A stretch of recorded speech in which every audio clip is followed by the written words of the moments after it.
যে মেয়েটাকে সবাই অপমান করতো, রাস্তার মেয়ে বলতো, সেই মেঘলাই আজ হাজার হাজার কোটি টাকার মালিক। কিন্তু প্রশ্ন হচ্ছে, এই ক্ষমতা নিয়ে মেঘলা এখন কি করবে, আর প্রতিশোধ নাকি ক্ষমা?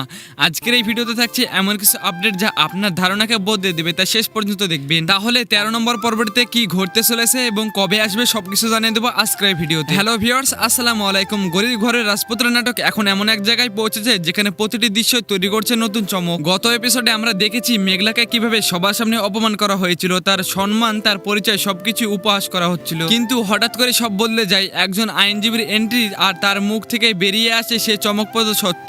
মেঘলা কোনো সাধারণ মেয়ে নয়, সে বিশাল এক কোম্পানির একমাত্র মালিক। এই সত্য জানার পর সবার চেহারার পরিবর্তনকে আপনি খেয়াল করেছেন? যারা তাকে অপমান করেছিল তাদের পরিণত কি হতে পারে? অনুমান করা হচ্ছে 13 নম্বর পর্বে দেখা যাবে মেঘলা তার ক্ষমতার ব্যবহার করে কঠিন সিদ্ধান্ত নেবে। অন্যদিকে অনেক, সে এখনো জানে না মেঘলার কাছে সে কাজ চাইতে যাচ্ছে। সেই মানুষটিকে সে এক সময় অপমান করে দূরে ঠেলে দিয়েছে। তখন কি হবে যখন অনেক অফিসে গিয়ে মেঘলাকে বসের চেয়ারে দেখবে? তার অহংকার কি মুহূর্তে ভেঙে পড়বে? কিন্তু এখানে শেষ না, মেঘলার সে পালক পরিবার তারা কি এখনো তার কাছে ফিরে আসবে? আর যারা খারাপ সময় পাশে ছিল, মেঘলা কি তাদের ভুলে যাবে? সব মিলিয়ে এপিসোড 13 হতে যাচ্ছে খুবই ধামাকাদার এবং কাহিনীর সাথে। অনেক যদি ক্ষমা চায়, মেঘলা কি তাকে ফিরিয়ে দেবে নাকি এবার প্রতিশোধ নিয়েই থামবে? এখন আসি সবচেয়ে গুরুত্বপূর্ণ আপডেটে। আসলে 13 নম্বর পর্বটি কবে প্রচারিত হবে? আমরা যতটুকু জানতে পারছি 2 থেকে 3 তারিখের মধ্যে কিন্তু অফিসিয়াল ইউটিউব চ্যানেলে কিন্তু আপলোড করা হবে। তো আপনারা যারা যারা এই নাটকটি মিস করতে চান না, তারা কিন্তু অফিসিয়াল চ্যানেলটিকে সাবস্ক্রাইব করে রাখবেন। তো ভিডিওটি ভালো লাগলে সবাই লাইক সাবস্ক্রাইব করে আমাদের পাশে থাকবেন। দেখা হবে নতুন কোনো আপডেট ভিডিওতে।